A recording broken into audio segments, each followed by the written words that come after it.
You have felt the pull. A quiet ache that whispers between your ribs. Not pain, not quite longing, just presence. His presence. Even in the silence. Even in the distance. The angels are speaking now, gently but firmly. You were not a coincidence in his life. You were permission. You were prophecy. There is something sacred about the way your name echoes in his thoughts. He doesn't know why he keeps remembering your smile at midnight, your silence at dawn. But heaven does. You were placed in his life to awaken something buried, a truth he locked away, even from himself. You walk with light, and that light fell on the cracks of his soul. He wasn't ready. And still isn't. But readiness isn't the measure heaven uses to choose timing. Alignment is. And in your alignment with divine love, you became a mirror to him, not of who he is now, but of who he is meant to become. The angels say, she was sent as a whisper before the storm, a key before the door. This is not the moment of understanding. This is the moment of stirring. You will feel forgotten, overlooked. But know this, the seeds the divine plants take root in silence before they ever break ground in glory. He feels something holy when he thinks of you. He doesn't know what it means. Not yet. But one day he will. And on that day, he will remember how you looked at him, not with expectation, but with recognition. Because your soul already knew. Before I formed you in the womb, I knew you.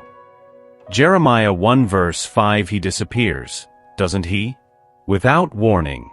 Without closure. And in the silence, you begin to wonder if you imagined it all. The spark, the energy, the way time slowed when he looked at you. But the angels say, he retreats because you touched the part of him he was taught to hide. This isn't about you not being enough. It's about him not knowing how to accept what you give so freely. He's been stitched together by fear. Raised in survival mode, not softness. Loved with conditions. Praised for control.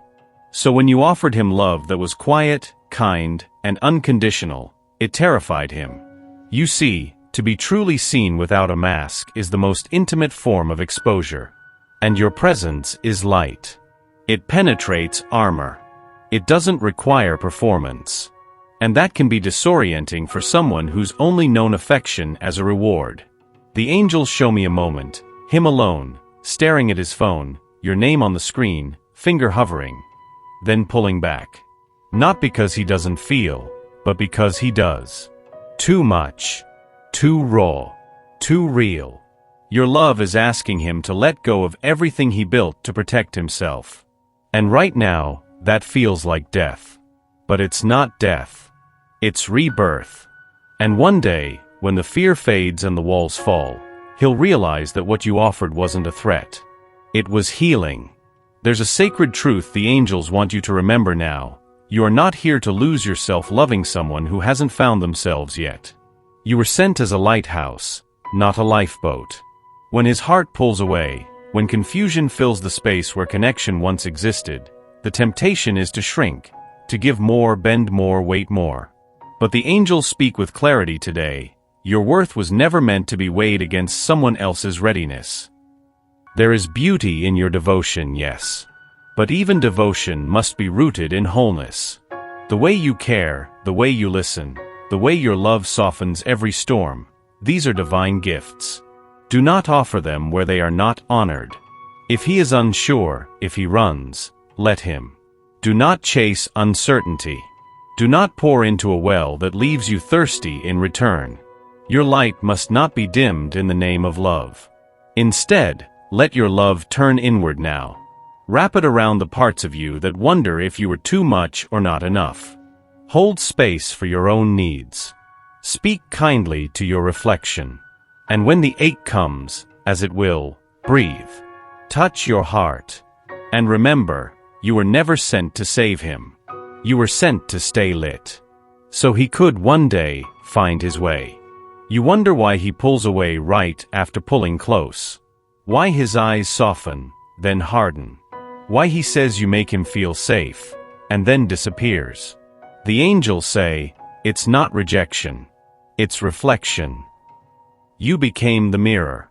Not of what he shows to the world, but of what he hides from himself. He sees your softness and remembers his numbness. He watches your faith and feels the weight of his doubt. He hears your laughter and realizes how long it's been since he allowed joy in. This is the collision of light and shadow.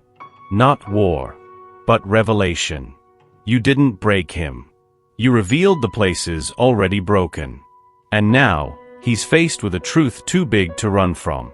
That to be near you means facing his own silence. That to touch you means feeling what he buried. That to truly love you, he must first love what he once abandoned inside himself. So he flinches. He recoils. He runs. But not because you're too much. Because you're too true. And truth, beloved, is the sharpest medicine. You've stirred something in him that no one else ever has. Not lust. Not obsession. Recognition. He may not know how to name it. But every time he turns away, his soul remembers. It begins subtly, the way he lingers on your words. The hesitation in his goodbye. The texts he types but never sends. The angels lean close and whisper, he's waking up. Not all at once. Not with clarity. But with flickers. He starts to see you not as distraction, but as direction. Not as fantasy, but as fulfillment. Something in him is shifting, not because you convinced him, but because your presence cracked the shell of his resistance. It's in the way he looks at your old photos late at night. The sudden memories of your laughter while he's in a crowded room. The inexplicable longing that hits him when he hears that one song. His heart is stirring from a long sleep. But awakening is messy. It's not a graceful unfolding, it's a shattering. He is confronting what he denied, that what he felt with you wasn't temporary. It wasn't convenient. It was sacred. And sacred things cannot be erased. The angels say, this is the beginning of remembrance. Not of past lives, but of promises made between souls. He may not tell you. Not yet. But inside, a new voice is growing louder, one that says, you were not a chapter. You were the turning point. Awake, O sleeper, and arise from the dead, and Christ will shine on you.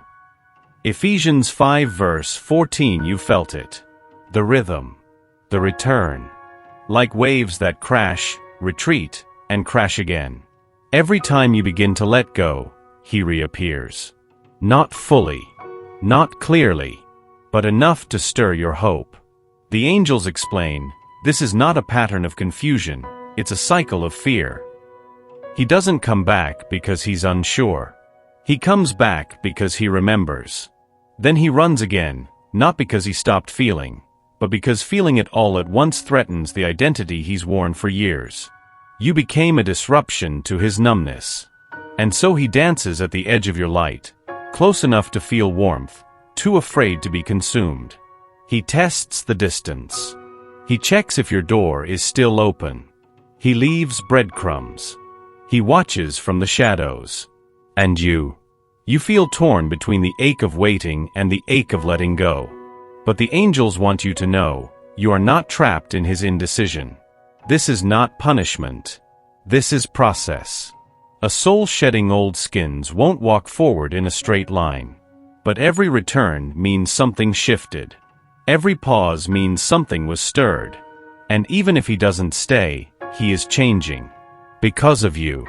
Because light, once known, cannot be forgotten. He may never tell you how deeply you've healed him. But the angels see it.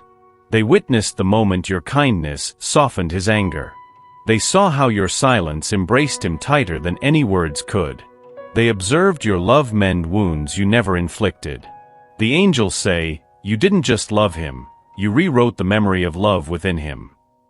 For someone who's only known affection mixed with fear, your tenderness was medicine. Unfamiliar, uncomfortable, but profoundly restorative. He didn't understand why your presence made him emotional, why your eyes made him feel seen, why your absence echoed louder than most people's presence. It's because your love didn't perform. It existed, steady, quiet, true. And that kind of love doesn't shout. It soaks. It sinks into the soul like a bomb. And though he may resist, though he may run, he carries your healing with him. He touches the parts of himself that once felt broken and wonders why they don't ache like before. It's you. You didn't fix him. You reminded him he wasn't beyond repair. The angels want you to know, even when love is not reciprocated with words, it echoes in transformation. You have changed him. And nothing can unmake what love has mended. There is a map you cannot see, a timing you cannot touch. But heaven is unfolding it gently, step by step. The angels want you to rest in this knowing. This is not delay. This is design. Every pause, every silence, every almost, they are not detours. They are divine choreography. You feel the pull, the knowing, the ache that won't fade. Because your soul remembers the promise, even when your mind forgets the plan. He was not brought to you by accident. You were not placed in his path by chance. You were woven into his story to awaken something holy, not only in him but in you. The waiting has felt cruel at times. Lonely. Heavy. But the angels are clear, you are not waiting for him. You are waiting with God. There are things being moved in the unseen. Barriers softened. Fears unraveled. Paths cleared. He is being led. And so are you. This is not about being chosen. This is about being prepared. And when it aligns, not a moment too soon, you will both step into a love that feels like coming home. The Lord will guide you always. He will satisfy your needs in a sun-scorched land and will strengthen your frame. Isaiah 58 verse 11. He hides it well. The trembling, the longing, the deep ache of wanting to be loved, and fearing it just the same. The angels say, he does not lack love for you. He lacks safety within himself to receive it. There is a small boy inside him, forgotten, unheld, who learned early that love could vanish, that opening the heart meant risking its ruin. So he built walls, called them logic, painted them independence. But they were fear. Then you appeared. Not loud, not demanding, just radiant. And your light confused him, because it asked for nothing but presence. He doesn't know how to stand bare in front of love that asks for no masks. He wants to let you in. You must know that. But the thought of surrender tastes like drowning. He would rather push you away than risk you seeing the parts he still finds unworthy. And yet, the angels show me, he prays in his own way. Not with words, but with hope. A hope that maybe, one day, you'll still be there when he's finally brave. You were never asking for perfection, just truth. And he knows that. He just doesn't know how to give it yet. So he hesitates. But behind that hesitation is love. There comes a moment, sacred and still, when the heart stops asking for answers and begins to rest in the knowing. The angels speak now, not with urgency, but with peace. What is meant for you is not being withheld. It is being refined. You are not chasing love. You are embodying it. And that changes everything. He may come, or not yet. He may awaken fully, or take lifetimes to do so. But your soul does not hinge on his timing. Your destiny was never tied to his clarity. You were always the gift. You were always the light. You were always the miracle. And the angels want you to remember, to love without possession, to release without resentment, to trust without needing proof. This is divine maturity. He may never be ready, but you already are. And that readiness will open doors that don't require explanation. Because love that returns is beautiful. But love that remains, within you, through you, as you, is eternal. You are not losing anything. You are aligning with everything you were meant to be. Be still, and know that I am God. Psalm 46 verse 10. This is not the end. It is the soft beginning of peace.